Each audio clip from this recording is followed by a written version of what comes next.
Boa tarde a todos. Topam o desafio de amar um pouco mais?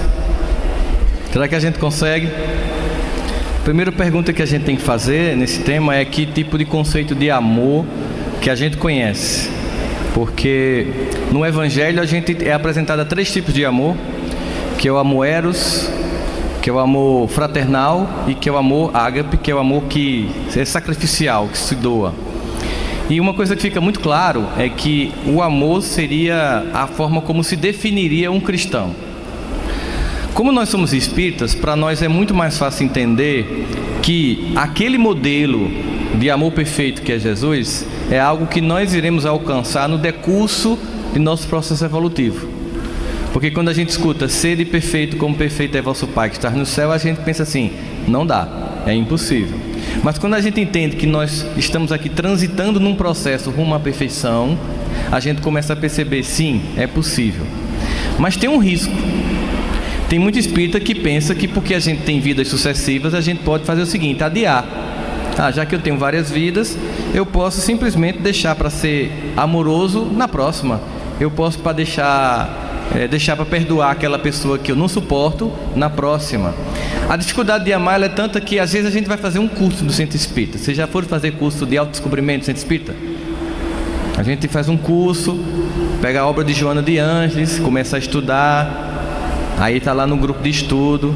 Eu não sei se acontece na casa de vocês, mas geralmente tem uma pessoa no grupo de estudo que pergunta o tempo todo. Tem uma pessoa que o tempo inteiro interrompe. Tem uma pessoa que minha voz está ficando de ET. Tem uma pessoa que o tempo inteiro fica atrapalhando. E o que é que a gente faz? A gente faz assim, oh meu Deus, que essa pessoa mude de centro espírita.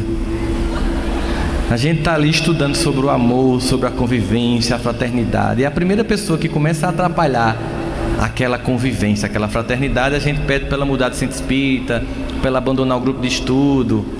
Porque ali já é um primeiro desafio para a gente. Como é que eu vou conviver com essa pessoa que está aqui aparentemente atrapalhando e que no fundo é a pessoa que está precisando ali de mais atenção para que a gente possa exercitar com essa pessoa e conosco um sentimento de fraternidade. Então, o sentimento de amor é um gesto que define um indivíduo que se torna cristão. Nós iremos ser definidos por isso. É por isso que a gente vê em Moisés, lá em Levítico, no capítulo 13, versículo 18, aquele que seria um mandamento, né? Ele diz assim, não procurem vingança, nem guardem rancor contra alguém do seu povo, mas ame cada um o seu próximo como a si mesmo. Moisés, como profeta, recebendo a revelação, tanto que no final faz, eu sou o Senhor. Moisés revelando a mensagem de Deus. Acontece que Jesus, nos momentos finais de sua presença física aqui na terra, ele chama os discípulos para dizer um novo mandamento.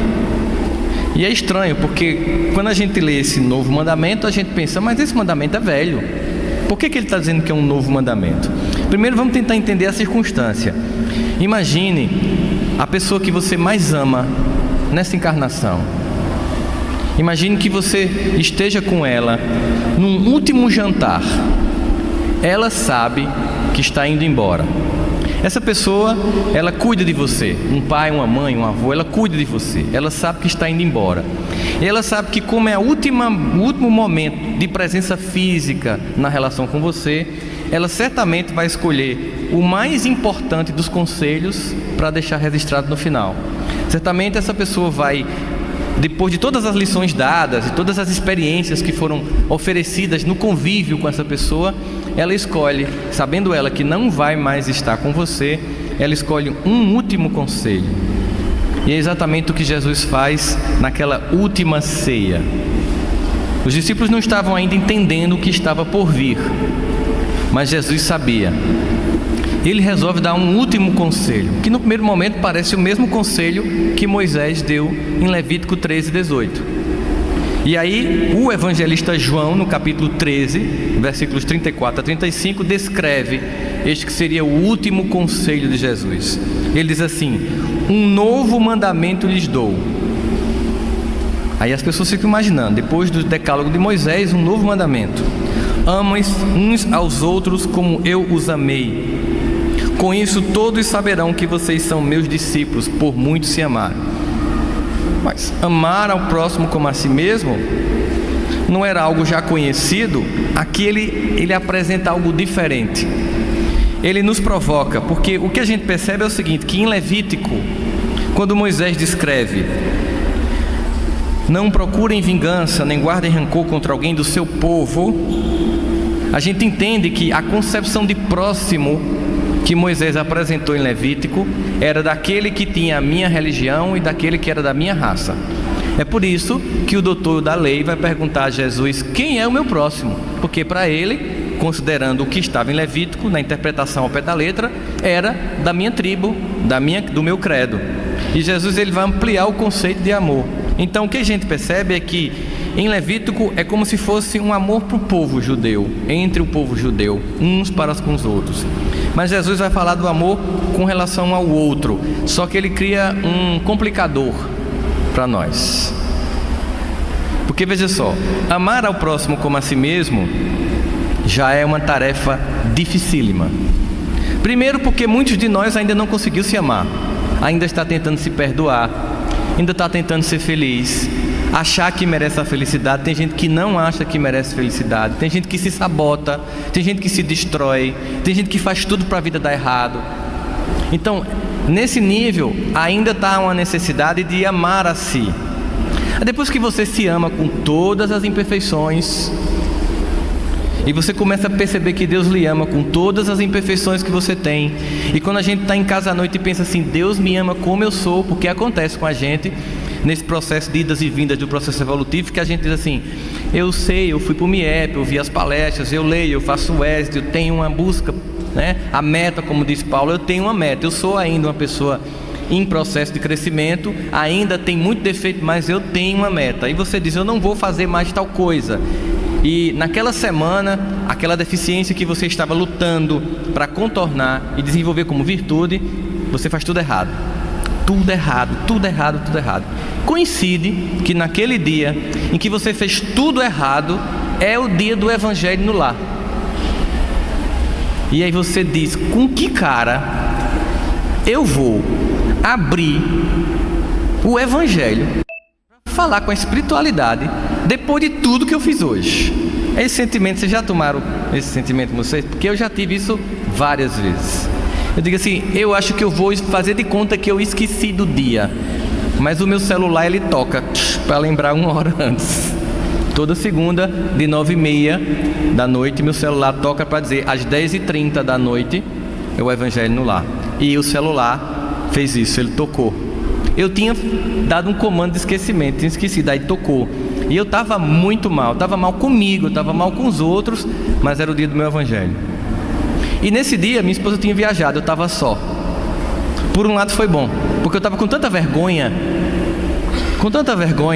que eu precisava fazer o Evangelho só mesmo.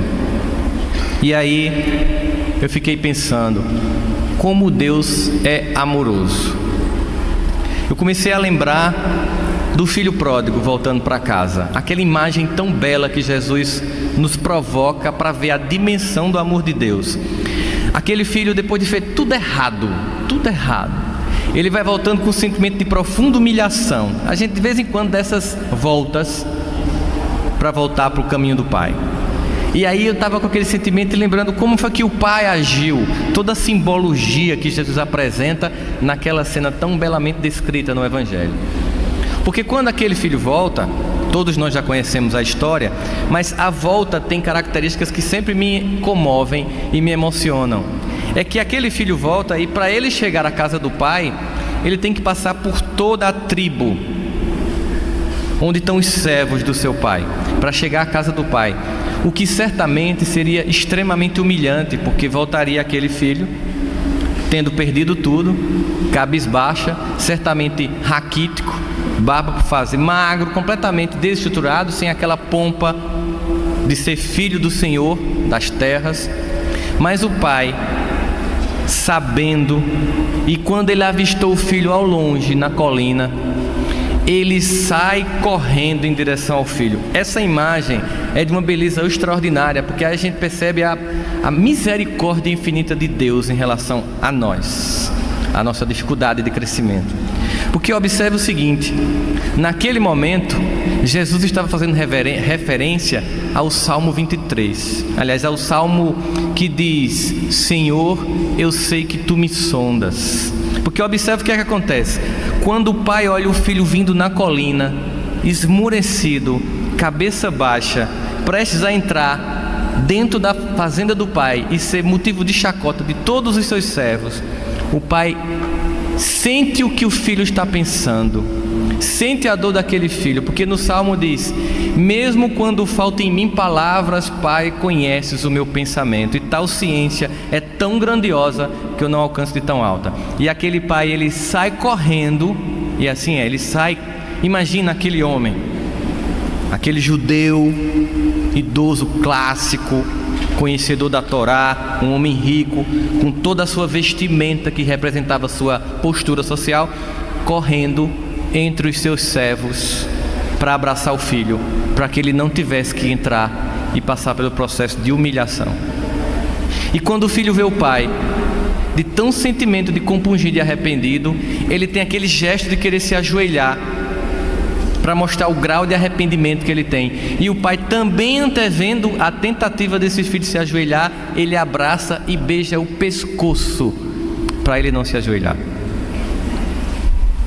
Porque o alvo de Deus não são os equívocos que Ele sabe que a nossa alma tem. O alvo de Deus são os acertos que a nossa alma anseia. Por isso, naquele dia, eu fui fazer o Evangelho, mesmo me sentindo meio como um cara de pau. Mas lembrando de toda essa trajetória, eu lembrei que não é uma única vez que a gente pega a herança e vai torrar tudo.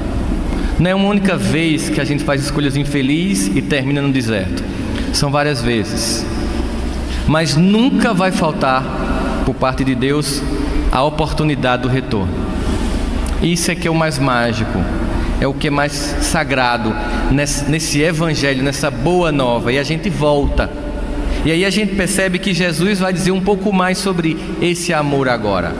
Se em Levítico Moisés fala de amar a tribo como a si mesmo, e a gente sabe que amar a si mesmo é uma tarefa difícil, e quando a gente se ama, amar ao próximo, a gente entende: se Deus, que é perfeito e absoluto, consegue amar o ser imperfeito que sou eu, só me resta uma forma de gratidão, que seja amar os outros imperfeitos, que são os meus irmãos de trajetória. Amar como as pessoas são e não como eu gostaria que elas fossem. Só que Jesus, ele vai pedir aqui um pouco mais do que isso. É por isso que ele diz que é um novo mandamento, porque Moisés nos convida a amar ao próximo como a si mesmo, e Jesus ama como eu vos amei. Aí é que a gente sente a diferença. É por isso que ele diz que é um novo mandamento. Se Moisés nos convida a amar ao próximo como a si mesmo, eu vou amar no limite do amor que eu tenho para comigo. Mas ele convida: ama como eu vos amei. Aí é subir o nível do jogo. Ficou mais difícil a etapa a ser seguida. Porque o que é que ele vai dizendo? Quanto mais você cresce, mais o potencial de amor vai crescer junto. E vai chegar um dia que a gente vai se amar mutuamente. E vai chegar um dia que a gente vai amar aos outros como Cristo amou a gente. Aí nessa etapa, a gente já está aí trabalhando nas esferas, né, luminosas do serviço no bem. É por isso que é um novo mandamento. É por isso que é uma provocação que ele faz. É o último conselho que ele dá àqueles filhos tão amados que estavam ali junto com ele, os discípulos, naquela última ceia. O último mandamento. Um amor diferente que terminou gerando o farisaísmo judaico. É um amor que é o mesmo que eu tive para com vocês, incondicional. Aquele amor que acolheu a mulher que estava para ser apedrejada, quando a Torá dizia que era para ser apedrejada. Aquele amor que foi ao encontro de uma mulher que estava no poço, quando um homem não podia se encontrar com a mulher naquela cultura, ele ignora tudo isso e vai encontrar aquela mulher. Aquele amor que pega Zaqueu, que era um cobrador de imposto, traidor do seu povo, e manda descer de uma árvore e vai cear na casa dele. Aquele amor que pega as pessoas que nós não gostaríamos de nos relacionar e ele vai ao encontro. Esse é o amor que ele nos solicita. É um amor que chegaria perto de alguém que todo mundo aqui tem reproche social hoje em dia, e ele chegaria junto para acolher. Certamente o amor, como eu citei ontem, certamente o amor que seria dele, a presença na porta daquele motel, depois que aquela senhora que o marido filmou estivesse saindo humilhada. Ele estaria lá para acolhê-la e não para criticá-la. É um amor que exige, é o amor ágape. E aí Paulo, ele vai fazer uma descrição disso. A gente conhece o capítulo, a primeira carta aos Coríntios, que é dividida em vários capítulos, e conhece o famoso capítulo 13, que eu citei antes. Mas é interessante, quando a gente vai estudar essa carta, observar que a carta de Paulo aos Coríntios, o capítulo 13, propositadamente, não por acaso, porque tudo é muito pensado no Evangelho, sobretudo em Paulo, não por acaso, o capítulo 13 está antes do capítulo 12 e do 14. Aí vocês vão dizer, é óbvio que o capítulo 13 fica antes do 12 e do 14. Mas eu quero falar do conteúdo do capítulo 12 e do capítulo 14, para a gente entender porque Paulo colocou o capítulo 13 exatamente no meio desses dois conteúdos. O capítulo 12, ele tem como objetivo descrever os 9 dons espirituais que nós recebemos. Ele descreve e diz que são dádivas que nós temos para o serviço, no bem. Os vários dons da profecia, a mediunidade, todos os dons espirituais que nós temos e que devemos usar de graça. A gente sabe muito bem disso. Mas ele descreve esses dons com muita precisão, e no capítulo 14 ele vai criar uma espécie de legislação de como nós devemos usar esse dom, em que condições, de que modo. Então tem um capítulo que descreve os 9 dons espirituais e um capítulo que vai dizer como eu vou usar esses dons. Só que entre os dois, ele descreve o capítulo 13, que é uma carta para a comunidade de Coríntios. Nós sabemos que Paulo, ele abriu várias igrejas, ele fundou várias igrejas, em várias comunidades, como a gente sabe, Romanos, Coríntios. Ele escolhe Coríntios por causa das peculiaridades. Cada comunidade tinha peculiaridades. Quando a gente é espírita, a gente sabe disso. A gente sabe que cada centro espírita tem um jeito. A gente às vezes se sente melhor num do que no outro, gosta mais de um do que outro, porque cada casa tem um jeito. Às vezes quando você vai para outra cidade, até o movimento espírita tem características diferentes. Às vezes aqui a gente faz seminário num sábado à tarde, tem cidade que não funciona, tem que ser domingo à tarde, aqui domingo à tarde já não rola. Então cada lugar tem suas características, e cada igreja daquela tinha suas características. Mas a igreja de Coríntio, ela tinha umas excentricidades muito interessantes, que fazia dela, digamos, um bom estudo de caso. É como se Paulo pegasse a igreja de Coríntios para dizer o seguinte: eu estou descrevendo aqui quais são os dons, eu estou escrevendo aqui como é que se usa esses dons, eu vou mostrar aqui o que é não usar esses dons. Eu vou citar Coríntio como exemplo de uma igreja que não tem conseguido vivenciar esses dons. Havia um culto profano em Coríntio, que é uma cidade muito mística, porque era portuária, ela era altamente interreligiosa, intercultural, e isso interferia na própria igreja de Coríntio, que estava passando por um processo de tanta corrupção moral, que até tinha um homem que estava tendo um caso com a madrasta, para vocês verem como a igreja estava deturpada. Ao mesmo tempo, por ser Coríntio uma cidade rica, era também a igreja mais próspera. E aí a sensação de que havia ali mais dinheiro, ao mesmo tempo era a igreja mais culta, porque era uma cidade que tinha um trânsito cultural muito intenso, fez com que a igreja de Corinto se sentisse mais importante, que se achasse mais culta. Havia também ali muitos ritos exóticos, e os membros da igreja de Corinto também meio que frequentavam. Sabe aquele indivíduo que frequenta uma religião, aí vai frequentar uma outra assim para ver como é? Eles frequentavam um dos que era o culto místico, e isso já chamava atenção. Místico, as pessoas iam, e dentro de lá havia bater de sinos, que apenas era isso e não tinha mais nada. Você ia para lá pensando que ia ter alguma grande revelação, e a única coisa era tam, tam, tam, e aquela coisa ressoava sem sentido, e as pessoas de Corinto iam para lá. É por isso que Paulo começa: ainda que eu falasse a língua dos anjos dos homens, se não tivesse amor, eu nada seria. Seria como um símbolo que retine. Não adianta você ir lá escutar sino tocando e aquilo não significa nada para você. Ele está fazendo uma proposta de explicar para a gente que o amor não é se queimar, dar tudo que tem, é muito mais que isso. É de fato algo que é prático. E Paulo diz mais, que no primeiro capítulo o versículo 3, no primeiro capítulo, diz que a igreja de Corinto tinha todos os 9 dons. É impressionante, ele vai descrever, a igreja de Corinto tem todos os dons, mas deixa bem claro, não tinha amor. E o que Paulo está querendo dizer para isso? O que ele termina nos dizendo com isso? Que é a partir daqui que eu queria que a gente refletisse. É que todo trabalho espiritual, qualquer expressão de espiritualidade, qualquer dom que tenhamos, se não tiver amor, ele é nulo. É exatamente isso que Paulo vai dizer. Não importa quais são os dons que você tem, se esse dom não tiver amor por trás, ele é como um símbolo que retine. Símbolo também era aqueles pratos que a gente vê em banda marcial, que se tocava nas bandas que ficavam em frente ao templo de Jerusalém. Imagina um prato que faz um som oco, aquilo é barulhento, e ele dá um exemplo, um símbolo que retine. Então a gente pensa assim, isso vale para a família, isso vale para o movimento espírita? Esse conselho de Paulo vale para nós? Quais seriam os dons que nós poderíamos ter que sem amor nada adiantaria? Hoje nós sabemos e vemos fortemente os ataques que são feitos às famílias de um modo geral. Primeiro é a desconstrução da identidade de família, do modelo de família, que começa fortemente nos anos 60 e vai ganhando corpo até os dias atuais. Hoje em dia, o modelo de família clássico é protagonizado por uma minissérie que é a mais longa da história da TV americana, que muitos de vocês, como eu também, já assisti essa minissérie. E muita gente pensa que é um desenho, mas é uma minissérie, chama-se Os Simpsons. Como é a família na visão dos Simpsons? É a família ocidental que começa a destruir a imagem do homem, e ali existe 2 homens idiotas suportados por 2 mulheres inteligentes.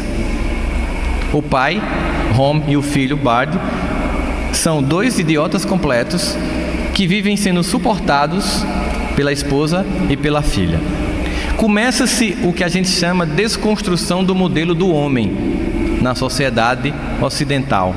Por um motivo: ao longo de milênios, as mulheres foram agredidas, foram humilhadas, foram colocadas em segundo plano, e no momento em que elas começam a alçar poder, é uma coisa muito natural de se esperar que o coletivo do psiquismo feminino queira uma revanche, e queira para isso não apenas assumir um papel protagonista, mas desqualificar o masculino, o que gera muito conflito e gera o que a gente conhece como crise do modelo do masculino.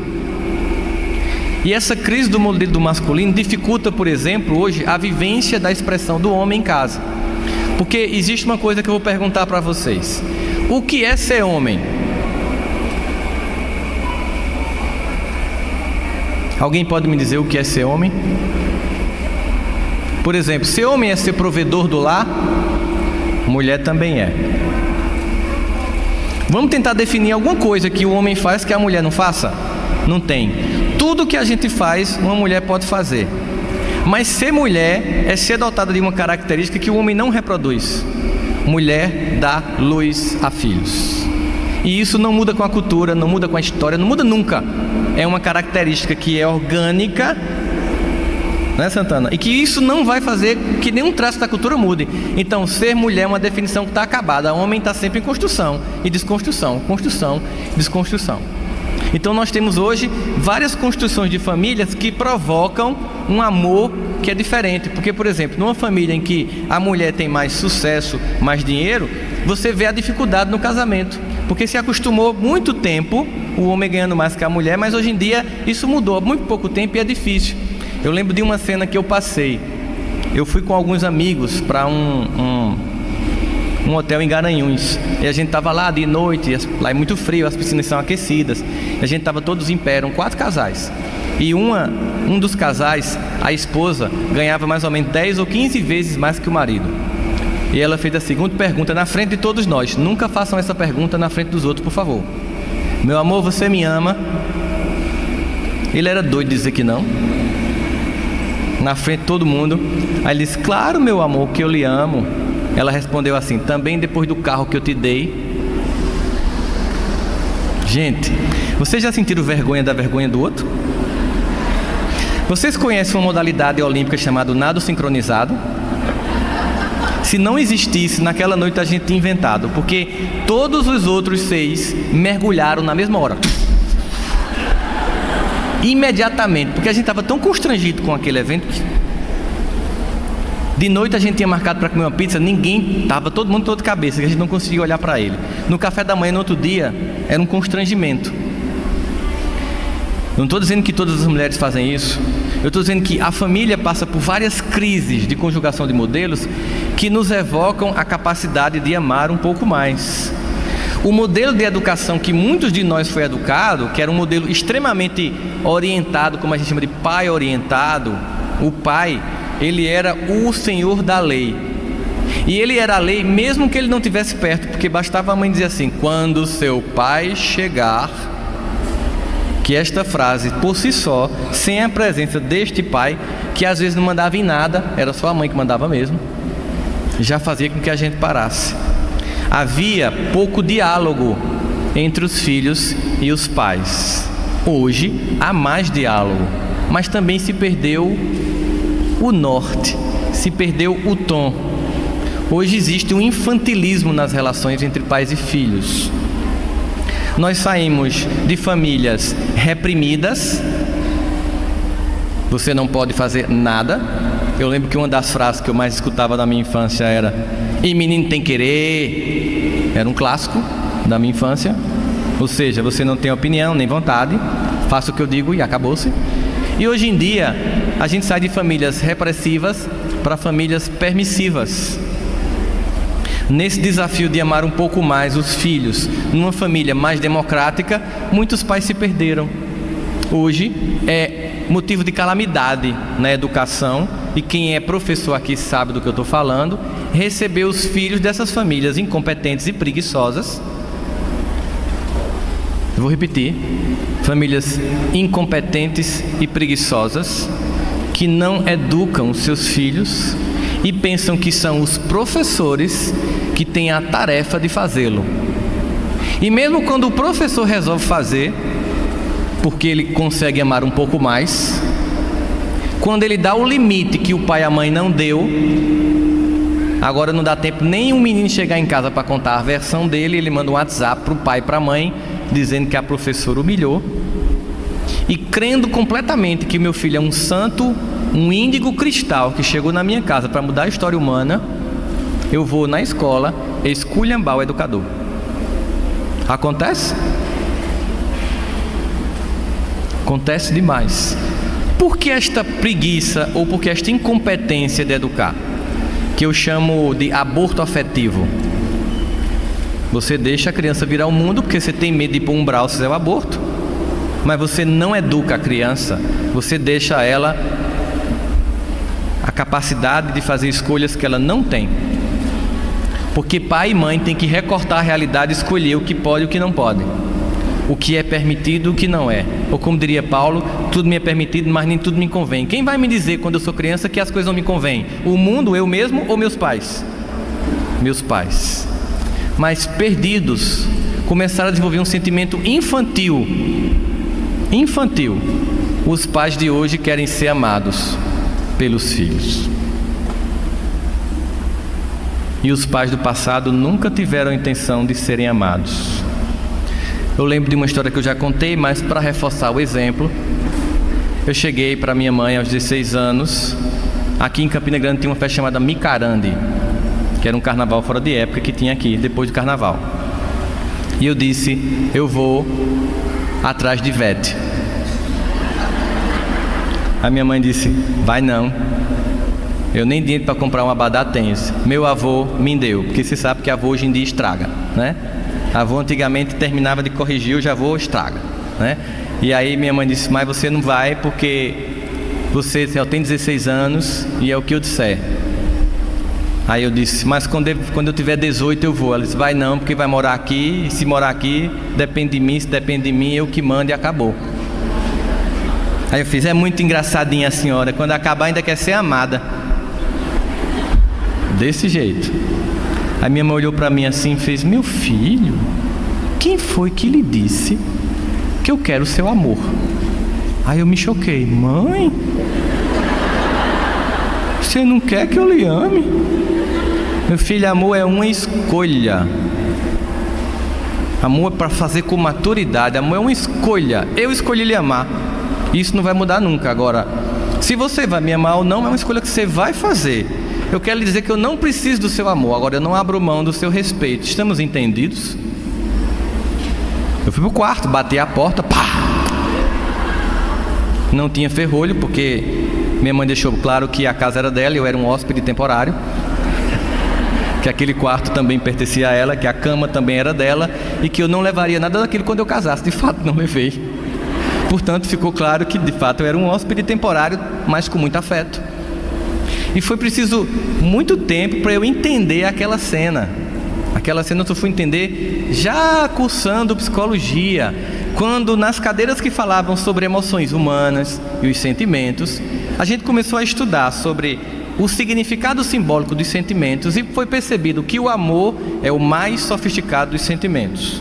De forma que o amor não pode ser sentido por crianças e adolescentes. Ele vai ser sentido mais por adultos, porque o amor é uma sofisticação dos sentimentos. E ele só acontece com alguns pré-requisitos. Tanto que você percebe que o filho não ama, que ele faz assim: mãe, aí você faz: o que é que você quer? Porque você sabe que aquele é um gesto de chantagem, que é um jogo afetivo. O que é essa escala de afeto? É que eu só vou amar quando antes aquele ser que vai ser objeto do meu amor for objeto de outros sentimentos. Eu só posso amar alguém que eu respeito. Eu só posso amar alguém que eu admiro.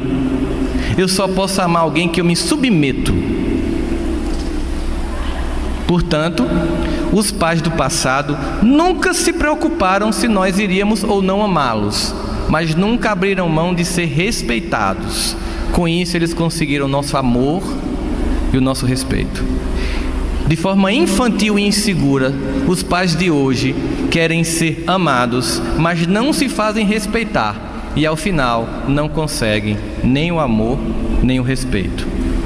E eu quero dizer, se você é aquele pai ou aquela mãe que é o bruxo ou a bruxa da história, fique em paz, porque você é quem ama de verdade. Seu filho não vai gostar de você por enquanto, mas quando ele tiver os filhos dele, ele vai dizer assim: eu espero em Deus conseguir educar meus filhos como você me educou. Porque se ele deu certo, ele só pode ter dado certo por um motivo: porque você fez a sua parte. E se ele deu errado, pode ter certeza que você deixou de fazer a sua parte. E você pode estar agora aí pensando: e lá em casa já está troncho, o que é que eu faço? Reintegração de posse afetiva. Reassuma seu papel. Certa feita, eu fui com um amigo, eu estava veraneando aqui em João Pessoa, e aí um amigo meu fez assim: Rossandro, meus filhos foram para Disney e eles estão voltando da viagem, e eu queria que você fosse comigo pegá-los no aeroporto em Recife, porque eu imagino a alegria deles e o contentamento e a gratidão por eu ter proporcionado essa viagem. Quando ele disse isso, eu disse: eu vou ter que ir. Ele vai precisar de ajuda psicológica, porque quem danado quer sair da praia em João Pessoa para pegar 101 para ir para Recife, aquele trânsito miserável de Goiânia, de Abreu e Lima, aqueles buracos para chegar no aeroporto. Tinha que ser amar um pouco mais. E aí eu fui porque eu sabia a angústia daquela criatura. Chegamos lá em Recife, era um filho de 15, um 16 e um 17. Abriu-se aquela porta e saiu aqueles adolescentes com aquelas malas de 32 quilos, uma cara de tédio, o maior do mundo, todo assanhado, depois de 8 horas de voo, claro, né? E o pai: e aí, como é que foi? Tão felizes? Foi legal? Aí eu fiz: Normal, pai. Aí ele olhou assim, mas vocês foram nos parques, foi bom. Normal, pai, parque, as compras no outlet, o senhor já foi normal. Aí ele olhou para mim assim, meio frustrado, né? E eu já sentindo tudo que ia acontecer, ali era só o começo da dor daquela criatura. Ele fez, trouxeram o que para mim?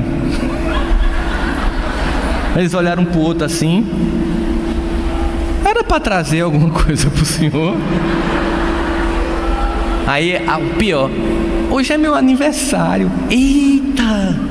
Tu não trouxeste nada, papai? Não. Aí um ficou culpando o outro. Pai, a gente não trouxe não. Aí ele silenciou. Entramos no carro. Ele em silêncio, eles em silêncio e eu em silêncio. Constrangimento total. Quando você quer virar um avestruz e fazer de conta que não está ali. Aí um deles rompe o silêncio perguntando o seguinte: papai, o senhor alugou a casa de praia em Camboinha?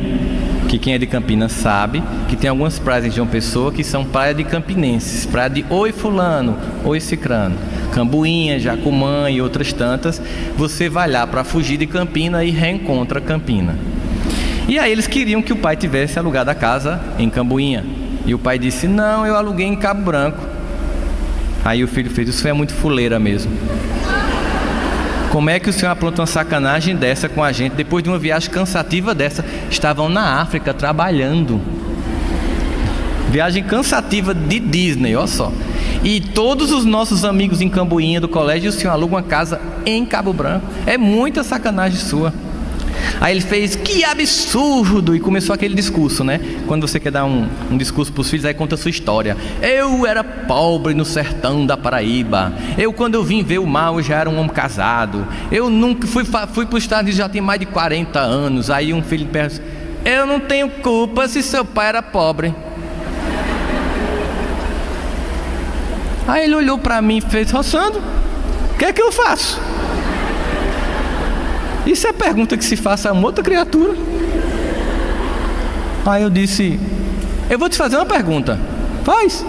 Se tu tivesse feito 10% que teus filhos te fizeram agora, nesse trajetóriazinho de Recife pra cá, com tua mãe ou com teu pai, o que é que tinha acontecido? Ele disse, eu não tinha mais nem queixo.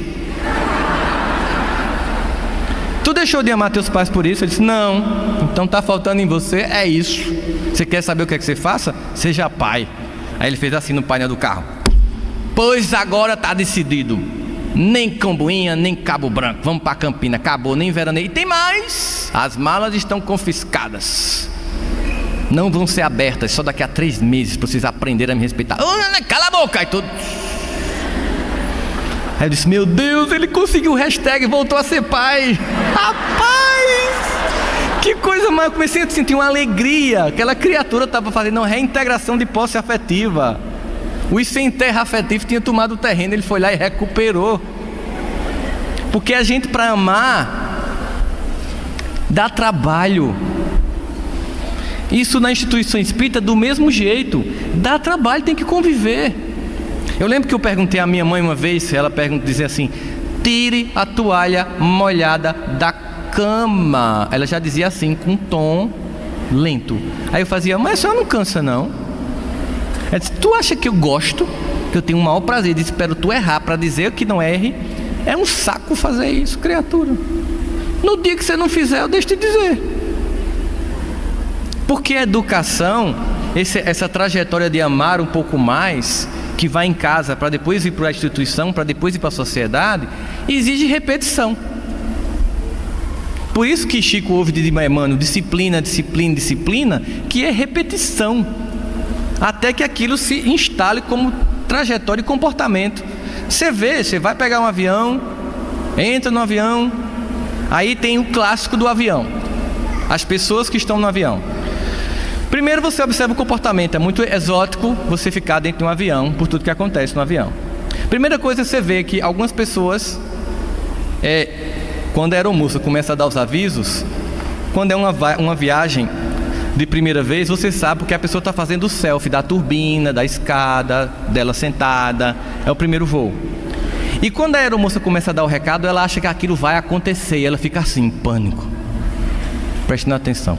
Alguns porque tem certeza de que vai acontecer, já tomaram Rivotril e estão dormindo. Outros estão lendo a revista de bola.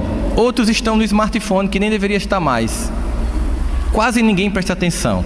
E ela diz um discurso clássico: senhores passageiros, antes da decolagem, preste atenção aos nossos procedimentos de segurança, mesmo que você seja um usuário frequente dos nossos voos. Em caso de uma inesperada despressurização da cabine, máscaras cairão.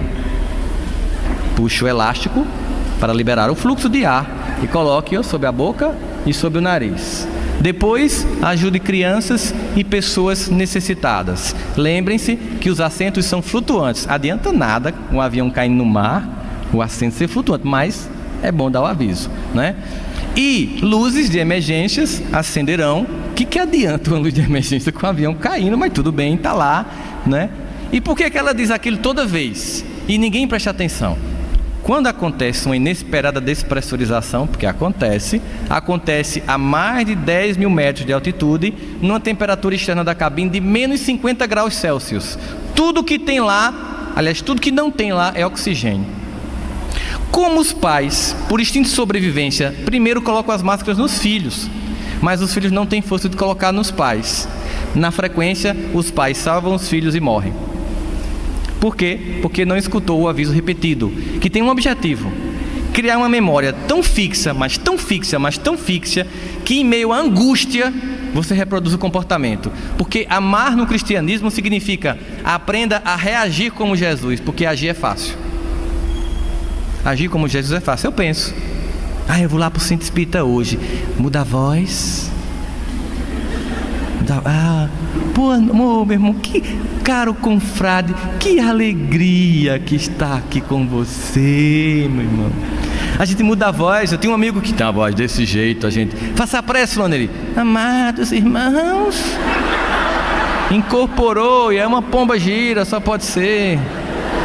A gente está planejando se comportar como cristão, só que apenas 10% das nossas ações são atitude consciente, 90% é reação. O que Jesus quer com o evangelho dele? Eu vou oferecer um modelo para vocês. Ame como eu amei. Para quê? Para você aprender a fazer uma coisa mais difícil ainda: reagir como eu. Porque agir como Jesus é fácil. Eu planejo. Vou conversar com uma pessoa que eu detesto. Então eu penso numa trajetória. 3 possibilidades. Se a conversa for boa, se ela for ruim e se ela for péssima, como é que eu vou agir como Jesus agiria? Aí você se planeja, vai lá, beleza. Mas reagir significa que eu já introjetei tanto aquele modelo que mesmo na surpresa, minha resposta é o amor. Aí é que é complicado, porque 90% da atividade da gente é a reação. A gente sente isso de manhã. Você acorda de manhã, coloca 7 minutos com Emmanuel, com Haroldo Dutra, bota Tim, Vanessa, Semi-Arte, Toque de Luz para cantar, já para ir entrando num clima, né? A não ser que você seja um desequilibrado, vai escutar de manhã: Patrulha da Cidade, 3 pessoas são assassinadas no final de semana no Carnaval de Campina Grande. Então, se você quer trabalhar já nesse clima, beleza, mas eu já é pesado. Aí você vai entrando no clima, tem Vanessa, tal, bota lá no carro, vai bem tranquilo, um carro vai tem na sua frente, aí você, infeliz. A reação amorosa é que é complicado, porque é surpresa. Pego de surpresa, né? Aquela coisa de chegar na sua casa e entrar na cozinha domingo à tarde. Surpresa. Ninguém gosta, né? Você tá lá com aquele pijama rasgado, cabelo todo esganhado, a luz assim, desse jeito. Surpresa. Amar um pouco mais significa: saia de um amor planejado que chega a ser falso, que chega a ser hipócrita, de tão artificial que é, e reaja com amor. Aquela surpresa do contato. Quando eu entrei no movimento espírita, eu imaginei que todo mundo era médium, e que, sendo médium, sabia tudo de mim. Então, quando eu cheguei no centro espírita, que tinha uma mesa com as pessoas olhando para mim, eu digo: nunca mais volto aqui. Estão vendo minha vida toda, estão sabendo quem eu sou, não volto mais. Depois eu tive a feliz satisfação de saber que ninguém conseguia ver o que eu era. Por isso que a gente consegue estar junto, sentadinho aqui, porque ninguém desconfia quem está do seu lado. Mas essa é a oportunidade. Se a gente chega numa instituição espírita, a gente vai fazer uma reprodução do contexto familiar. E temos o desafio de ali dentro amar um pouco mais. Porque é natural que tenha conflito. Que tenha grupos que pensem diferentes, que muitas vezes discordem. Mas se você está disposto a amar um pouco mais, você fica, mesmo na discordância. Porque o que lhe fez estar ali, o que nos faz estar aqui, é Jesus. Então, apesar de mim ou apesar dos outros, eu vou continuar. Porque se Jesus diz que veio para os cristãos doentes, é estranho imaginar que eu estou indo para um canto que não seja um hospital. O que é uma instituição religiosa se não um hospital? Em hospital tem doente, dá trabalho. O doente que sou eu, o doente que são os outros. Então esse exercício de amar um pouco mais é chegar naquele contexto ali e pensar, é o seguinte, a gente discorda, você pensa de um jeito, eu penso do outro, um quer assim, o outro quer assado, um bota o passo assim, o outro bota o passo do outro jeito, não importa. A gente não quer amar, a gente não tem um compromisso aqui, a gente não recebeu um convite. É por isso que a gente está aqui. É por isso que a gente consegue abrir mão de todos esses, essas festividades carnavalescas que muito atraiu já alguns de nós. E hoje a gente abre mão com uma tranquilidade, porque a gente vem para cá, não paga uma fortuna por um abadá. A gente sai preenchido e com sensação de saudade. E quem vai para o carnaval volta esvaziado, quando não contaminado com tudo que vivenciou. A gente já consegue sentir o prazer de vir para um evento como esse. A gente já está começando a amar um pouco mais. Mas o que ele solicita da gente? Vamos dar um passo a mais, um passo à frente. Vamos continuar nesse processo. Amar um pouquinho mais ainda, para que a gente possa entender. Somos nós, convidados de Jesus, para estar aqui num evento como esse, como nas instituições, entender por que estamos aqui. Sabe o que é um MIEP da vida? Um congresso espírita, um seminário? Isso aqui é um campo de treinamento para uma batalha. Nós estamos aqui sendo treinados para uma batalha. Batalha que Paulo diz que nunca foi contra sangue nem contra carne, mas contra principados e potestades. Uma batalha espiritual. Enquanto que a maior parte dos nossos irmãos estão completamente em consciência de sono, como diz Joana de Ângeles, correndo atrás do trio elétrico, imaginando que só quem não vai é quem já morreu. Muito pelo contrário, quem já morreu é que vai mesmo, porque não tem nem que pagar o abadá. Tá lá por cima das cordas, só dando corda para a galera lá embaixo. Então, se a gente está aqui, a gente está sendo treinado, porque a gente despertou um pouco da Matrix, percebeu a ilusão, recebeu o repetido chamado do mestre, que diz assim, vamos ver se desta vez você apenas não recita passagens, se desta vez você vivencia o Evangelho. Vamos ver se desta vez você não se torna novamente um sepulcro caiado, um novo fariseu. Vamos ver se desta vez você consegue me ajudar na obra de redenção do mundo. Porque esse convite de estarmos aqui hoje, nesta doutrina que ela é revivificadora do Evangelho, é entender que o objetivo não é salvação pessoal, é redenção coletiva. É que todos sejam salvos, porque essa é a promessa de Jesus, que nenhuma ovelha se perderia. Nós estamos aqui para ir despertando nossa consciência, aceitar o convite e lembrar de Paulo, dizer, então vai lá agora em meio a lobos, como cordeiros, não para ser sacrificado, mas para, no instintivo que representa o lobo e na submissão que representa o cordeiro, ensinar aos nossos irmãos que ainda vivem consciência de sono, quão doce e agradável é a submissão ao amor de Deus, para que eles também se sintam cordeiros, para que a gente possa construir então uma conduta pessoal pautada não apenas numa ação pensada do Evangelho, mas numa reação amorosa. Isso aqui é um treinamento do BOP. A gente vem para cá para o MIEP, escutar o Evangelho por essas caixas acústicas que somos nós que falamos, nem mais nem menos, reprodutores de conteúdo, nem mais nem menos, não tem nada demais em estar aqui em cima, é só reprodução de leitura. A gente está aqui para escutar esse Evangelho, que é o que importa, para a gente pegar aquele Evangelho, olhar o que a cultura humana nos propõe e criar um filtro. Tudo é permitido. O Evangelho vai dizer, nem tudo convém. Com esse filtro, eu descubro que o amor vai pautar os meus relacionamentos, que ainda não é aquele amor totalmente descrito em Coríntios 13, o amor que é caridade pura, sacrificial, mas é o estágio desse amor que é tolerar as pessoas que comigo convivem na minha família como elas são, imperfeitas como elas são, sem fantasia de família de margarina, família como ela é. Família é aquele ambiente que você tem hora que olha para a criatura e não sabe como é que suporta viver com aquela criatura, mas na maior parte das vezes você não consegue imaginar a vida sem ela.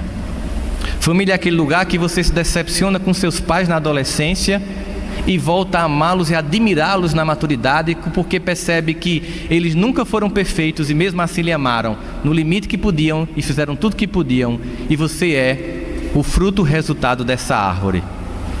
E você volta com reconhecimento, gratidão e reverência por tudo que recebeu. Família é isso. Assim também é essa família segunda que nós abraçamos ao entrar numa causa da espiritualidade, como espírita que somos, na casa espírita, com pessoas diferentes. Não vamos desistir do trabalho no bem. Vamos amar um pouco mais. Neste momento, no planeta, a desesperança campeia os corações. O sentimento de caos, de angústia, de dor toma conta das pessoas.